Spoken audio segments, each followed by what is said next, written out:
नमस्ते दोस्तों। आज हम श्रीमद् भागवत पुराण की एक ऐसी अद्भुत कथा सुनेंगे जो जीवन के हर संकट का समाधान है। यह कहानी उस गजेंद्र मोक्ष की है जो हमें सिखाती है कि जब दुनिया साथ छोड़ दे तो ईश्वर कैसे हाथ थामते हैं।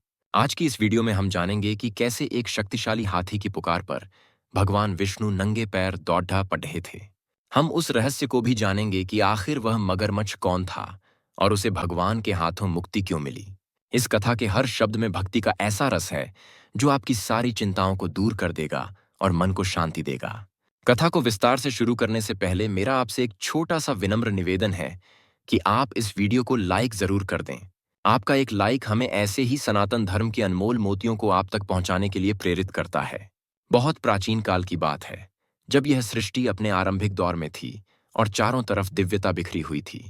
उस समय क्षीर सागर के मध्य में एक बहुत ही विशाल और मनमोहक पर्वत स्थित था जिसका नाम त्रिकूट था। त्रिकूट पर्वत की सुंदरता का वर्णन करना किसी भी साधारण मनुष्य या कवि के लिए संभव नहीं है।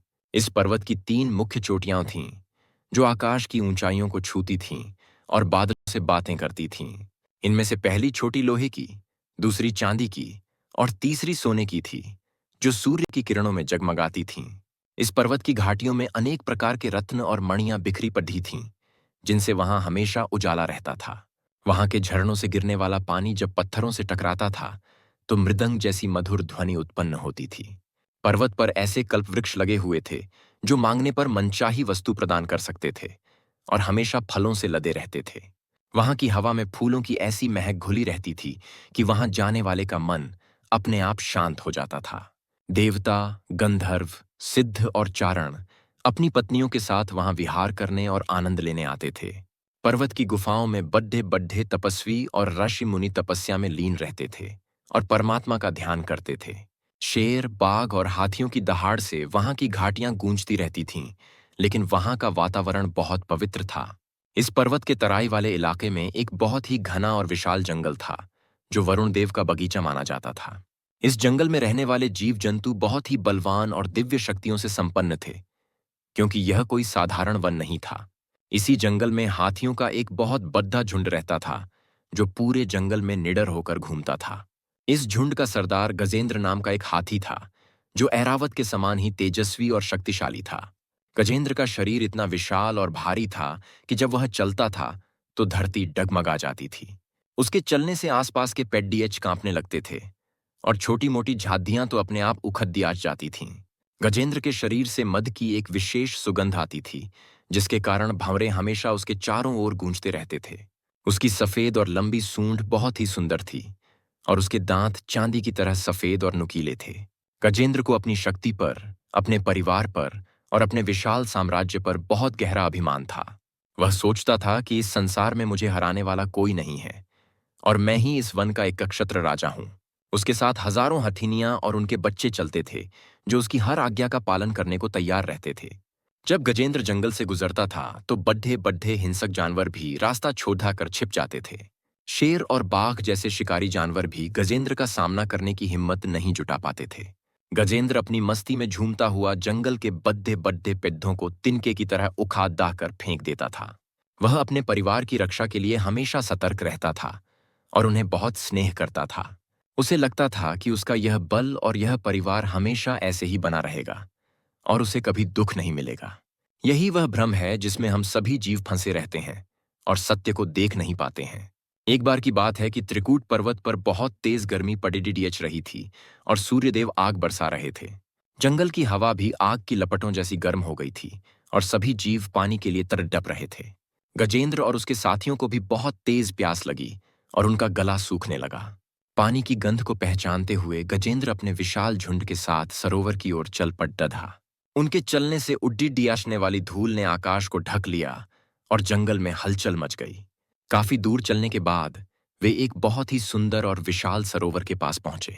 यह सरोवर कमल के फूलों से भरा हुआ था और इसका पानी अमृत के समान मीठा और शीतल था। सरोवर में खिले हुए सुनहरे कमल के फूलों की पराग से वहां का पानी पीला और सुगंधित हो गया था। पानी इतना साफ था कि सरोवर की तलहटी में पड्डे हुए मोती और रत्न भी साफ दिखाई दे रहे थे। सरोवर के किनारों पर बड्ढे बड्ढे वृक्ष लगे हुए थे जिनकी छाया में पक्षी कलरव कर रहे थे। गजेंद्र ने जैसे ही उस शीतल जल को देखा तो उसकी और उसके साथियों की खुशी का ठिकाना न रहा। प्यास से व्याकुल हाथी तुरंत पानी में उतर गए और जी भरकर पानी पीने लगे। ठंडे पानी ने उनकी प्यास बुझाई और उनकी थकान को पूरी तरह से मिटा दिया। पानी पीने के बाद गजेंद्र का मन जल क्रीड़ा करने के लिए मचल उठा, क्योंकि हाथी जल से प्रेम करते हैं। वह सरोवर के गहरे पानी में उतर गया और अपनी सूंड में पानी भरकर फव्वारे की तरह उड़ाने लगा। उसने अपनी पत्नियों और बच्चों पर पानी फेंका और उनके साथ प्रेम पूर्वक खेलने लगा। सभी हाथी बहुत प्रसन्न थे और एक दूसरे के साथ अटखेलियां कर रहे थे और आनंद मना रहे थे। गजेंद्र इस बात से पूरी तरह अनजान था कि यह सरोवर उसकी जीवन लीला का एक नया अध्याय लिखने वाला है। वह अपनी ताकत और मस्ती के नशे में इतना चूर था कि उसे किसी खतरे का आभास ही नहीं हुआ। हम मनुष्य भी अक्सर अपने सुख के पलों में आने वाले संकट को भूल जाते हैं। उसी सरोवर की गहराइयों में एक बहुत ही विशाल और क्रूर मगरमच्छ रहता था। यह मगरमच्छ कोई सामान्य जीव नहीं था, बल्कि पूर्व जन्म के श्राप के कारण यहाँ रह रहा था। वह जल के भीतर अजेय था और बड्ढे बड्ढे जलीय जीवों को अपना ग्रास बना चुका था। गजेंद्र के भारी पैरों की धमक और पानी में मची हलचल ने उस मगरमच्छ की नींद तोड़ दी। उसने महसूस किया कि आज कोई बहुत विशालकाय जीव उसके इलाके में घुस आया है। भूख और क्रोध से भरा हुआ वह मगरमच्छ धीरे धीरे पानी के अंदर ही अंदर गजेंद्र की ओर बढ़ा। उसने देखा कि गजेंद्र अपनी पत्नियों के साथ खेलने में व्यस्त है और बिल्कुल लापरवाह है। यही सही मौका था और मगरमच्छ ने पूरी ताकत से गजेंद्र के एक पैर को अपने जबड़े में जकड़ाच लिया। उसके दांत लोहे की आरी की तरह तेज थे और वे गजेंद्र के मोटे चमद्धे में धंस गए। गजेंद्र को अचानक अपने पैर में एक असहनीय पीड़ा महसूस हुई और वह चौंक गया। उसने सोचा कि शायद उसका पैर किसी चट्टान या लकड़ी के बद्धे टुकड़े में फंस गया है। उसने अपना पैर खींचने की कोशिश की, लेकिन वह टस से मस नहीं हुआ। जब उसने पानी के नीचे झांक कर देखा तो उसके होश उड़ डेच गए, क्योंकि साक्षात मृत्यु ने उसे पकड़ डेच रखा था। एक विशालकाय मगरमच्छ ने उसके पैर को अपने खूंखार जबड़ों में बुरी तरह झकड़ा रखा था। गजेंद्र ने क्रोध में आकर एक भयंकर चिंगाट डाच लगाई, जिससे पूरा जंगल थर्रा उठा। उसने अपनी पूरी ताकत लगाकर अपना पैर छुड़ाने की कोशिश की और पानी को मत दिया, लेकिन मगरमच्छ की पकड़ डिरिखार इतनी मजबूत थी कि गजेंद्र का बल उसके सामने कम पड़ डेचने लगा। गजेंद्र ने अपनी सूंड से मगरमच्छ पर प्रहार करने की कोशिश की, लेकिन पानी में उसका जोर नहीं चला। यह देखकर गजेंद्र की पत्नियां और अन्य हाथी बहुत घबरा गईं और वे गजेंद्र के पास आए। उन्होंने अपनी सूंड से गजेंद्र को पकड़ दधा और उसे बाहर खींचने का बहुत प्रयास किया। कुछ हाथियों ने मिलकर शोर मचाया ताकि मगरमच्छ डर जाए और गजेंद्र को छोड़ डट दे, लेकिन विधाता का विधान कुछ और ही था और यह संकट टलने वाला नहीं था। मगरमच्छ जल का जीव था, इसलिए पानी के अंदर उसकी शक्ति हाथी से कई गुना ज्यादा थी। शास्त्र भी कहते हैं कि अपने घर में या अपने क्षेत्र में कमजोर व्यक्ति भी राजा होता है। मगरमच्छ धीरे धीरे गजेंद्र को गहरे पानी की ओर खींचता जा रहा था और गजेंद्र बेबस था। गजेंद्र और मगरमच्छ के बीच का यह संघर्ष कोई 1 या 2 दिन का नहीं था। पुराणों के अनुसार यह भीषण युद्ध 1000 वर्षों तक लगातार चलता रहा। सोचिए कि 1000 साल तक मौत के मुंह में फंसा रहना कितना कष्टदायक रहा होगा। कभी गजेंद्र मगरमच्छ को किनारे की तरफ खींचता तो कभी मगरमच्छ उसे गहरे पानी में ले जाता। यह रस्साकशी लगातार चलती रही और सरोवर का पानी गजेंद्र के खून से लाल होने लगा। जैसे जैसे समय बीतता गया, गजेंद्र का शरीर थकने लगा और उसकी ऊर्जा क्षीण होने लगी। लगातार पानी में रहने के कारण उसका शरीर ठंडा पड़ेडी डीएच गया था और शिथिल हो रहा था। उसका मानसिक बल भी टूटने लगा था और उसे अपनी हार दिखाई देने लगी थी। दूसरी ओर मगरमच्छ को पानी से नई ऊर्जा मिल रही थी और वह और भी उग्र होता जा रहा था। गजेंद्र के परिवार वाले जो शुरू में उसकी मदद कर रहे थे, अब निराश होने लगे। उन्होंने देखा कि गजेंद्र को बचाना अब असंभव है और वे भी अपनी जान जोखिम में नहीं डालना चाहते थे।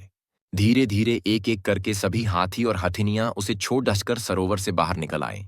वे सब सरोवर के किनारे खड़डिडे होकर कुछ देर तक गजेंद्र को देखते रहे और फिर जंगल में लौट गए। गजेंद्र ने अपनी आंखों से अपने परिवार को जाते हुए देखा और उसका दिल टूट गया। उसे उस समय जीवन का सबसे कड़िड़वा सत्य समझ में आया कि स्वार्थ के बिना कोई किसी का नहीं होता। जब तक उसके पास बल था और वह राजा था, तब तक सब उसके पीछे चलते थे, लेकिन आज जब वह मुसीबत में है तो उसके सगे संबंधियों ने भी उससे मुंह फेर लिया। गजेंद्र अब उस विशाल सरोवर में अपनी लड़ाई लड़ने के लिए बिल्कुल अकेला रह गया था। उसके शरीर में अब जरा भी ताकत नहीं बची थी और वह बुरी तरह से घायल हो चुका था। पानी अब उसकी गर्दन तक आ चुका था और उसका पूरा शरीर डूबने ही वाला था। केवल उसकी सूंड का अगला हिस्सा पानी से बाहर था, जिससे वह मुश्किल से सांस ले पा रहा था।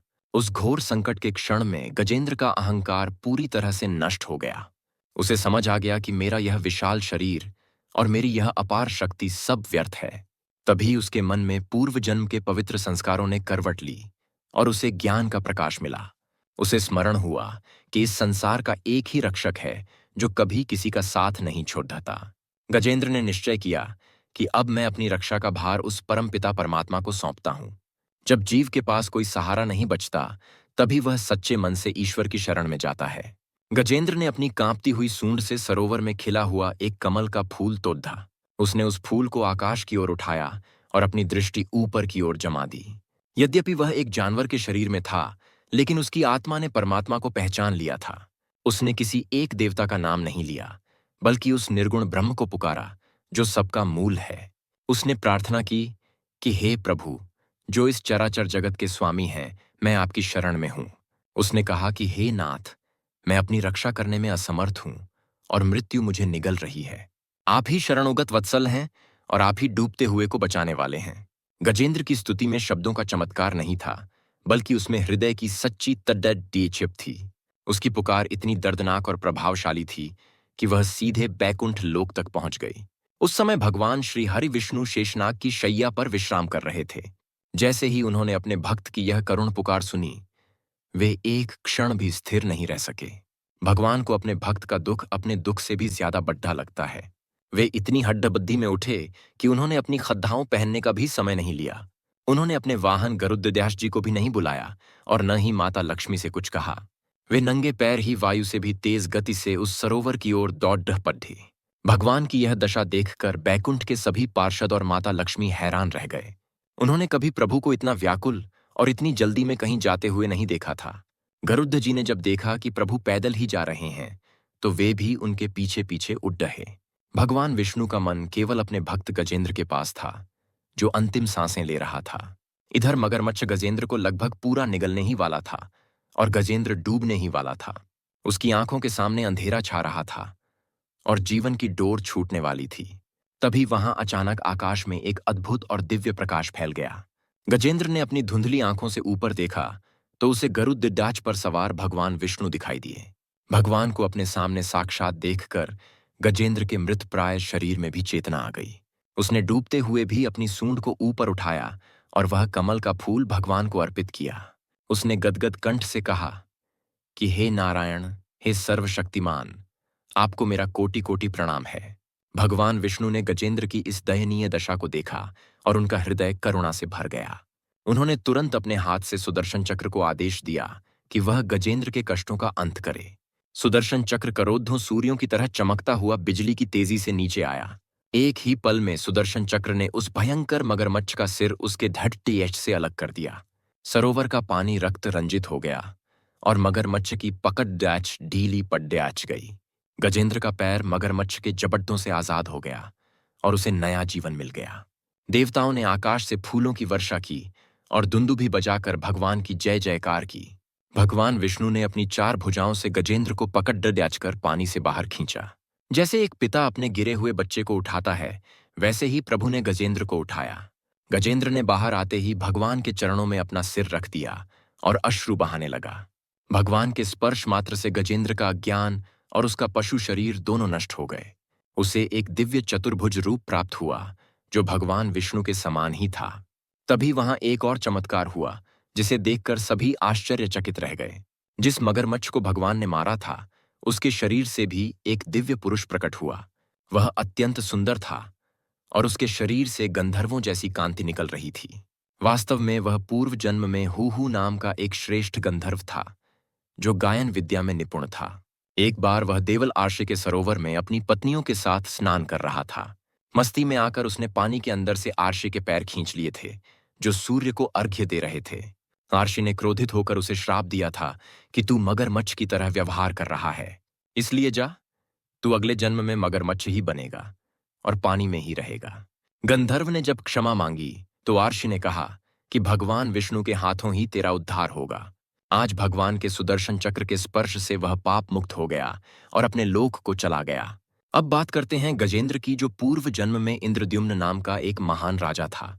राजा इंद्रद्युम्न भगवान के परम भक्त थे और अपना राजपाट छोड़कर मलय पर्वत पर तपस्या करते थे। एक दिन वे मौन व्रत धारण करके भगवान की आराधना में पूरी तरह लीन थे। तभी वहां अगस्त्य मुनि अपने शिष्यों के साथ पधारे, लेकिन राजा को उनका पता नहीं चला। राजा ध्यान में मग्न थे, इसलिए वे उठकर मुनि का स्वागत सत्कार नहीं कर सके।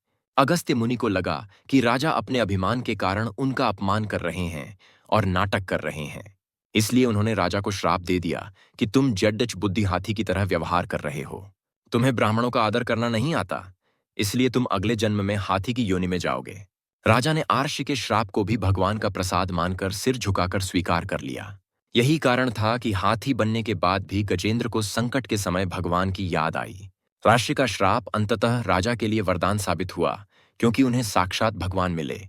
भगवान विष्णु ने गजेंद्र से कहा कि जो भी मनुष्य ब्रह्म मुहूर्त में उठकर तुम्हारी इस स्तुति का पाठ करेगा, उसे मृत्यु के समय मेरी स्मृति बनी रहेगी और वह मेरे परम धाम को प्राप्त करेगा।